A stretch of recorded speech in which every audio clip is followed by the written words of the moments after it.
Video में मैं आपको एक महान नायक भगत सिंह के बारे में बताऊंगा। शुरू करने से पहले मैं आपको भगत सिंह से जुड़ी एक कहानी बताता हूँ। एक दिन 3 साल का एक मासूम लड़का अपने पिता और एक बुजुर्ग व्यक्ति के साथ सैर के लिए निकला था। बातें करते करते वे चल दिए और गांव के बाहर चली गई। बुजुर्ग एक खेत के किनारे चल रहे थे। लड़कों के कदमों को नहीं सुनकर पिता ने पीछे मुड़कर देखा। लड़का जमीन पर बैठा था और कुछ लगा रहा था। पिता ने उत्सुक होकर पूछा, तुम क्या कर रहे हो? लड़के का मासूम सा जवाब था, देखो पापा, मैं सारे मैदान में बंदूक लगाऊंगा। दोनों उस छोटे लड़के की बातों पर आश्चर्यचकित थे और वह लड़का कोई और नहीं, हमारा महान नायक भगत सिंह था, जो कि बाद में भारत की आज़ादी के लिए एक नायक की तरह लड़े और अपने जीवन को बलिदान कर दिए। चलते हैं अब हम भगत सिंह के परिचय पे। भगत सिंह का जन्म 28 सितंबर 1907 ईस्वी को तत्कालीन पंजाब के लायलपुर ज़िले के बंगा गांव में किसानों के एक सिख परिवार में हुआ था। उनके दादा का नाम अर्जुन सिंह, माँ का नाम विद्यावती कौर और पिता सरदार किशन सिंह, चाचा अजीत सिंह तथा सरदार स्वर्ण सिंह और भाई कुलवीर सिंह तथा कुलतार सिंह थे। और उनका पैतृक गांव खटकड़ कला था, जो पंजाब में आता था। हम लोग भगत सिंह के कुछ अन्य नामों को जानेंगे। भगत सिंह का पूरा नाम भगत सिंह सिंधु था और उसे बचपन में भागोवाला कहा जाता था, जिसका अर्थ होता है भाग्यवान। यह नाम उसे उसकी दादी ने दिया था, क्योंकि जिस दिन भगत सिंह का जन्म हुआ था उसी दिन उसके पिता और चाचा जेल से रिहा होकर घर वापस आए थे। और भगत सिंह का प्रसिद्ध नाम शहीद आजम है, जो कि एक उर्दू शब्द है और हिंदी में इसका अर्थ होता है महान शहीद। अब हम लोग भगत सिंह के पारिवारिक पृष्ठभूमि के बारे में जानेंगे। भगत सिंह का पूरा परिवार ही स्वाधीनता सेनानी था।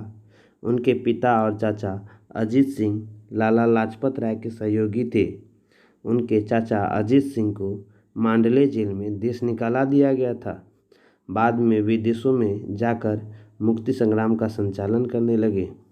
छोटे चाचा सरदार स्वर्ण सिंह भी जेल गए और जेल की यातनाओं के कारण 1910 ईस्वी में उनका निधन हो गया। भगत सिंह की शहादत के बाद उनके भाई कुलवीर सिंह और कुलतार सिंह को देवली कैंप जेल में रखा गया, जहां वे 1946 ईस्वी तक रहे। अब चलते हैं भगत सिंह की शिक्षा की ओर। भगत सिंह ने पहले 4 साल की प्राइमरी शिक्षा अपने गांव बंगा में पूरी की। फिर लाहौर के DAV स्कूल से 9 तक की पढ़ाई पूरी की। बाद में नेशनल कॉलेज लाहौर से FA किए। BA की पढ़ाई के दौरान उन्होंने पढ़ाई छोड़ दी और क्रांतिकारी दल में शामिल हो गई। अब हम लोग भगत सिंह के ऊपर किनका प्रभाव था, इनके बारे में जानेंगे। भगत सिंह को बचपन में सरदार सिंह सराभा और 1914 के गदर पार्टी के आंदोलन के प्रति तीव्र आकर्षण था।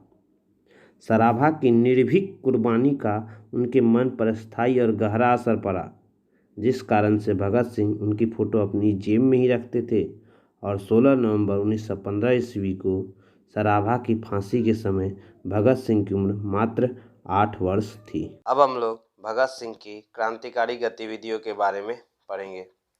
भगत सिंह ने 12 वर्ष की उम्र में जालियांवाला बाग की मिट्टी लेकर क्रांतिकारी गतिविधियों की शुरुआत की थी। 15 वर्ष की उम्र में चोरा चोरी कांड के बाद कांग्रेस और गांधी जी से उनका मोहभंग हो गया था और 1923 में पढ़ाई को छोड़कर कानपुर में गणेश शंकर विद्यार्थी के पत्र प्रताप में सेवाएं दी। 1926 में पंजाब में नौजवान भारत सभा का गठन किया और 1928 से लेकर 1931 तक चंद्रशेखर आज़ाद के साथ मिलकर हिंदुस्तान समाजवादी प्रजातांत्रिक संघ का गठन किया और क्रांतिकारी आंदोलन सघन रूप से छोड़ दिया। 8 अप्रैल 1929 को बटुकेश्वर दत्त और राजगुरु के साथ मिलकर केंद्रीय असेंबली में बम फेंका और गिरफ्तार हुए। भगत सिंह की पहली गिरफ्तारी अक्टूबर 1926 में दशहरा मेले में हुए बम विस्फोट के कारण मई 1927 में हुई थी। वर्ष 1928 में वह लाला लाजपत राय की मौत से बहुत प्रभावित हुए और उसी समय भगत सिंह ने पुलिस अधीक्षक जेम्स ए स्कॉट की हत्या करके अपना बदला लेने का फैसला किया, जिसने लाला लाजपत राय के विरोध में लाठीचार्ज करने का आदेश दिया था। बाद में दिल का दौरा पड़ने से राय साहब की मृत्यु हो गई। भगत सिंह ने पुलिस अधिकारी जेम्स ए स्कॉट की जगह गलती से सहायक पुलिस अधिकारी जॉन पी सॉन्डर्स की गोली मारकर हत्या कर दी थी, जिन्हें वे लाला लाजपत राय की मृत्यु का बदला लेने के लिए मारना चाहते थे। इसके अलावा चंद्रशेखर आज़ाद ने इस योजना में भगत सिंह का साथ दिया, जिसमें उन्होंने भी पुलिस कांस्टेबल चानन सिंह को गोली मारी, जो भगत सिंह और चंद्रशेखर आज़ाद को पकड़ने की कोशिश कर रहा था। एक रिपोर्ट के अनुसार मृत पुलिस अधिकारी के शरीर में 8 गोलियां मिली। पुलिस अधिकारी की हत्या के बाद वह HSRA सदस्य भगवती चरण वोहरा की पत्नी दुर्गावती देवी की सहायता से लाहौर से भागकर हावड़ा आ गए। 8 अप्रैल 1929 को उन्होंने अंग्रेजों के आत्मसम्मान पर एक और बड़ा हमला करने की योजना बनाई। उन्होंने HSRA के समकालीन सदस्य बटुकेश्वर दत्त के साथ सार्वजनिक गैलरी से असेंबली चैम्बर में 2 बम फेंक दिए और वहां से भागने के बजाय वहीं पर खड़े होकर इनकलाब जिंदाबाद के नारे लगाने लगे। अंत में उन्होंने पुलिस के सामने आत्मसमर्पण कर दिया। विधानसभा चैम्बर में सिंह की गिरफ्तारी के बाद जॉन पी सॉन्डर्स उर्फ लाहौर षड्यंत्र प्रकरण की हत्या का मामला फिर से संज्ञान में लिया गया, जिसके चलते उन्हें लाहौर की बोरस्टेल जेल भेज दिया गया। इस मामले की विभिन्न सुनवाइयों के बाद भगत सिंह, राजगुरु और सुखदेव को मौत की सजा सुनाई गई। वर्ष 1929 में जेल में रहते हुए वह अपने साथी कैदी जतिन दास के साथ जेल अधिकारियों के विरोध में भूख हड़ताल पर गए, क्योंकि वहां भारतीय कैदियों के साथ भेदभाव किया जाता था।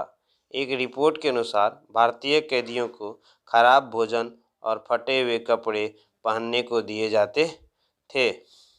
उनके साथी कैदी जतिन दास, जिन्होंने भूख हड़ताल का समर्थन किया था, उनकी भूख हड़ताल के 64 दिन के बाद मृत्यु हो गई, जबकि भगत सिंह ने 116 दिन तक अपनी हड़ताल जारी रखी और अपने पिता के अनुरोध पर अपनी भूख हड़ताल खत्म कर दी। अब हम लोग भगत सिंह की कुछ मुख्य कृतियों के बारे में जानेंगे।